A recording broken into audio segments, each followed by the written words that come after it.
हाँ भाई, आज हम बात करेंगे लैटेंट हीट ऑफ फ्यूजन के बारे में। ठीक है, लैटेंट हीट ऑफ फ्यूजन क्या होता है, लैटेंट हीट ऑफ वेपराइजेशन क्या होता है, बहुत बार ये एग्जाम के अंदर पूछा जाता है। तो सबसे पहले हम बात कर लेते हैं लैटेंट हीट के बारे में कि लैटेंट हीट किसे कहा जाता है।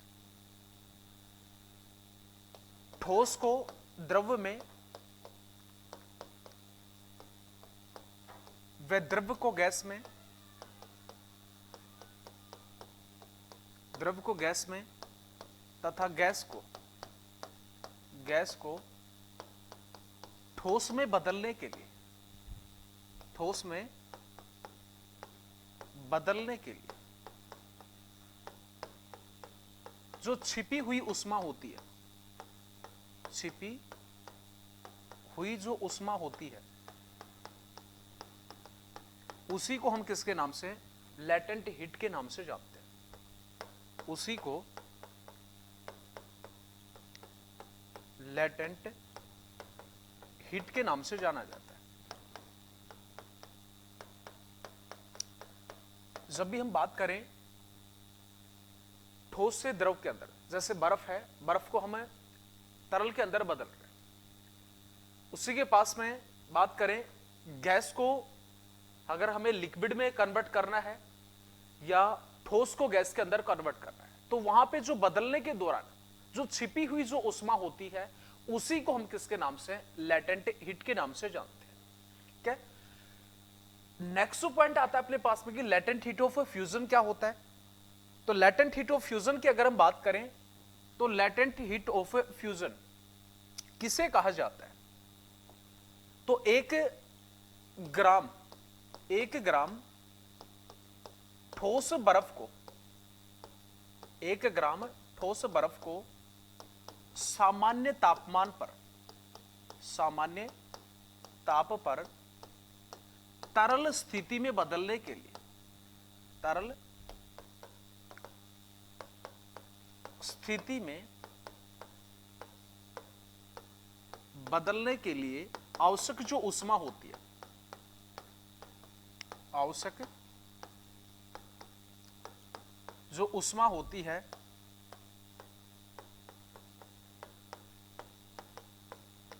उसी को हम किसके नाम से, लैटेंट हीट ऑफ फ्यूजन के नाम से जानते हैं। लैटेंट हीट ऑफ फ्यूजन के नाम से जानते हैं। बहुत बार डेफिनेशन एग्जाम के अंदर पूछ ली जाती है कि लैटेंट हीट ऑफ फ्यूजन किसे कहा जाता है। जैसे अपने पास में 1 ग्राम ठोस बर्फ है, उसको लिक्विड के अंदर बदलना है, सामान्य टेम्परेचर पे लिक्विड अवस्था के अंदर बदलना है, तो जितनी उष्मा जो लगी वो क्या कहलाएगी, लैटेंट हीट ऑफ फ्यूजन कहलाएगी।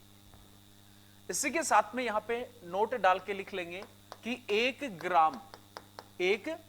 ग्राम जो ठोस बर्फ होती है, 1 ग्राम ठोस बर्फ का लैटेंट हीट ऑफ फ्यूजन कितना होता है, 80 कैलोरी। 80 कैलोरी 1 ग्राम ठोस बर्फ का लैटेंट हीट ऑफ फ्यूजन होता है। सबसे मोस्ट इंपोर्टेंट क्वेश्चन है, अगर एग्जाम के अंदर पूछी जाती है तो दो चीजें पूछी जाती हैं, लैटेंट हीट ऑफ फ्यूजन और वेपराइजेशन, कि 1 ग्राम ठोस बर्फ का लैटेंट हीट ऑफ फ्यूजन कितना होता है, 1 ग्राम ठोस बर्फ का लैटेंट हीट ऑफ वेपराइजेशन कितना होता है। ठीक है, तो ये था लैटेंट हीट ऑफ फ्यूजन। उसके बाद बात करते हैं, नेक्स्ट आता है लैटेंट हीट ऑफ वेपराइजेशन। तो फ्यूजन के अंदर 1 ग्राम ठोस बर्फ को लिक्विड के अंदर सामान्य टेम्परेचर में बदलने के लिए जो आवश्यक उष्मा थी वो, लेकिन इसके अंदर थोड़ा सा उल्टा हो जाएगा। 1 ग्राम ठोस बर्फ को, 1 ग्राम ठोस बर्फ को सामान्य ताप पर गैस में बदलने के लिए, वेपर या गैस में बदलने के लिए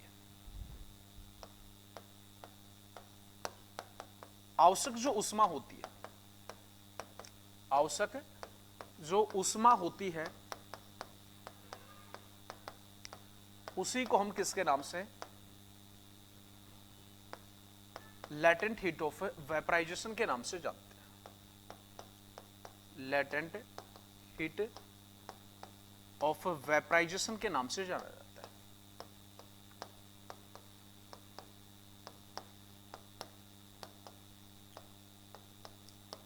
लेटेंट हीट ऑफ फ्यूजन में 1 ग्राम ठोस बर्फ को तरल स्थिति में बदलना, वो लेटेंट हीट ऑफ फ्यूजन कहलाया।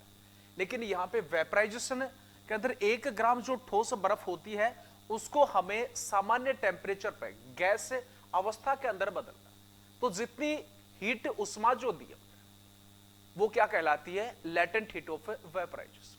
इसके अंदर भी इंपॉर्टेंट चीज है, नोट डाल के लिखेंगे कि एक ग्राम जो ठोस बर्फ है, 1 ग्राम ठोस बर्फ का latent heat of vaporisation, latent heat of vaporisation कितना होता है? वो होता है 540 कैलोरी। 540 कैलोरी होता है 1 ग्राम ठोस बर्फ का लेटेंट हीट ऑफ वेपराइजेशन। दोनों ही चीजें मोस्ट इंपॉर्टेंट है। 1 ग्राम ठोस बर्फ का लेटेंट हीट ऑफ फ्यूजन कितना होता है, और दूसरा 1 ग्राम ठोस बर्फ का लेटेंट हीट ऑफ वेपराइजेशन कितना होता है। क्लियर है? नेक्स्ट क्वेश्चन आता है अपने पास में, फ्लैश पॉइंट किसे कहा जाता है? फ्लैश पॉइंट होता है वह कम से कम टेम्परेचर जिसके ऊपर ज्वलनशील वस्तु इतनी कम मात्रा में वाष्प छोड़े कि उसको कोई भारी इग्निशन सोर्स मिले, उसमें एक बार आग लगे और उसके बाद में स्वतः ही बुझ जाए। तो उसी को हम किसके नाम से? फ्लैश पॉइंट के नाम से जानते हैं। एक मोटे मोटे शब्दों में एक बार आग लगी और उसके बाद में अपने आप बुझ गई, तो वो क्या कहलाएगी? Flash point. डेफिनेशन की अगर हम बात करें तो वह कम से कम तापमान, वह कम से कम तापमान जिसमें ज्वलनशील वस्तु इतनी कम मात्रा में, इतनी कम मात्रा में वेपर छोड़े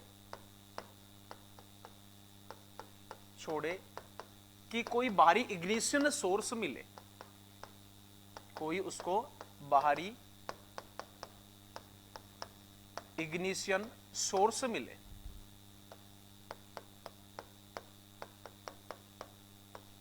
वह उसमें आग लगे, आग लगने के बाद स्वतः ही अपने आप बुझ जाए, स्वतः ही बुझ जाए।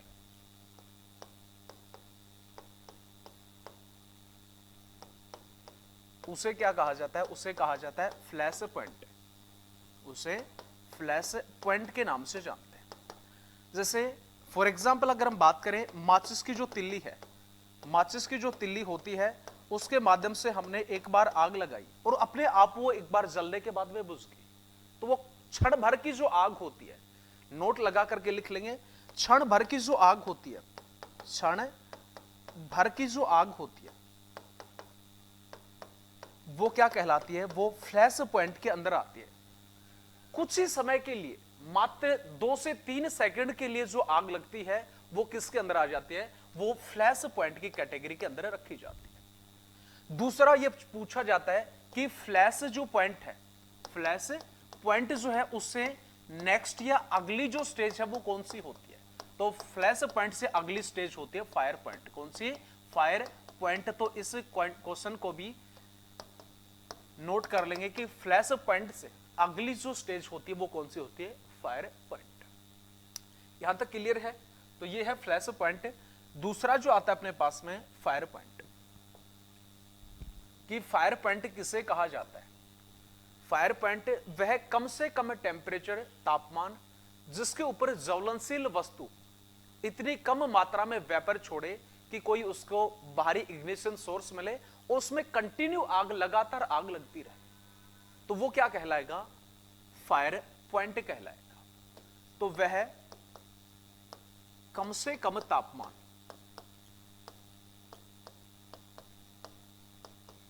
जिस पर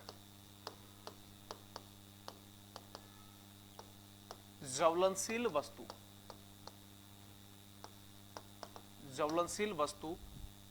इतनी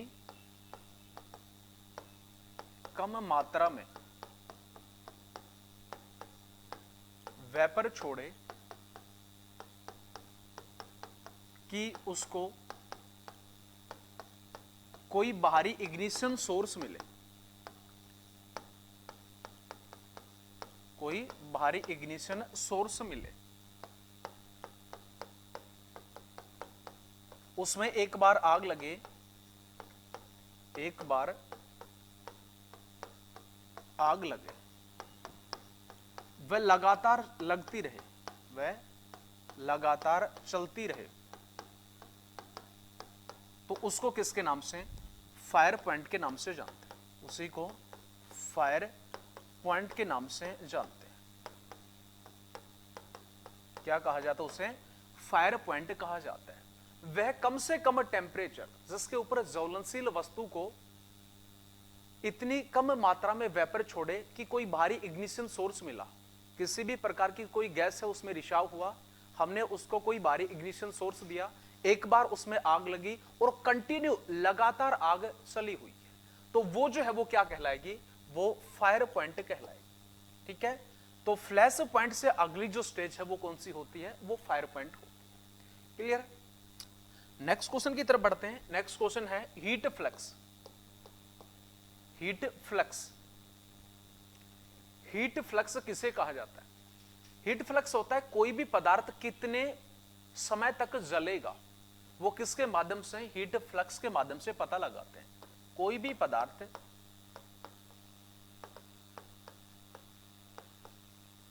कितने समय तक,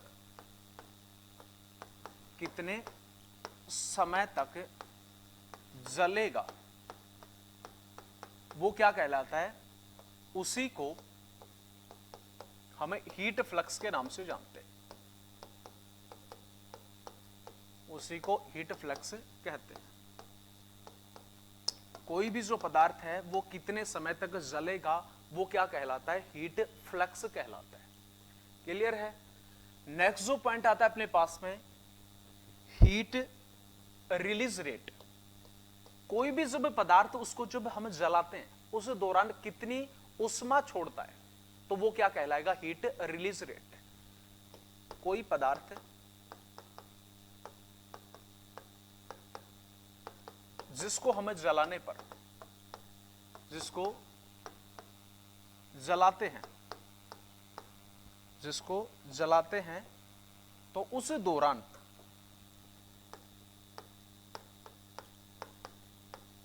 उस समय कितनी उष्मा छोड़ता है, कितनी उष्मा छोड़ता है,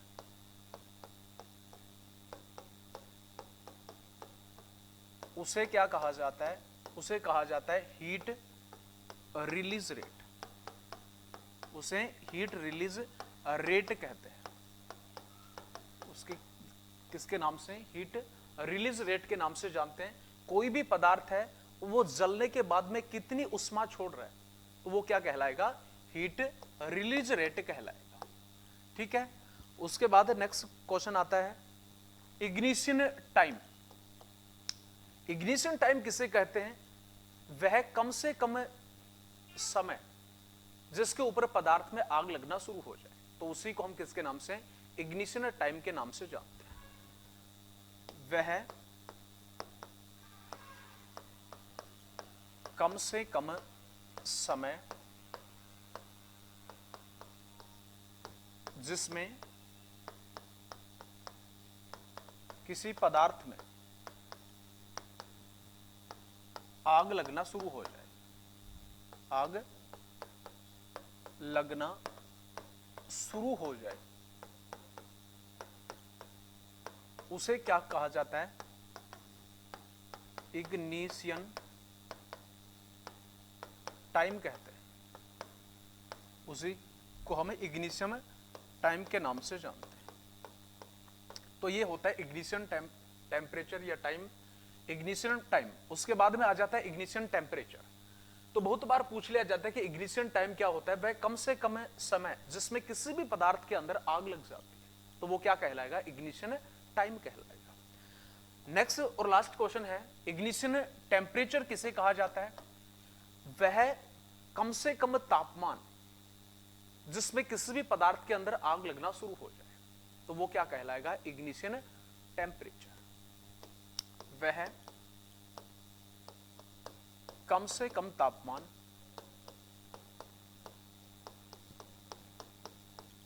जिस पर पदार्थ में आग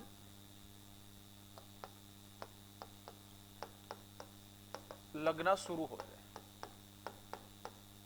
कोई भी पदार्थ है उसके ऊपर वो कम से कम तापमान जिसके ऊपर आग लगेगी, तो वो क्या कहलाएगा? Ignition temperature. उसे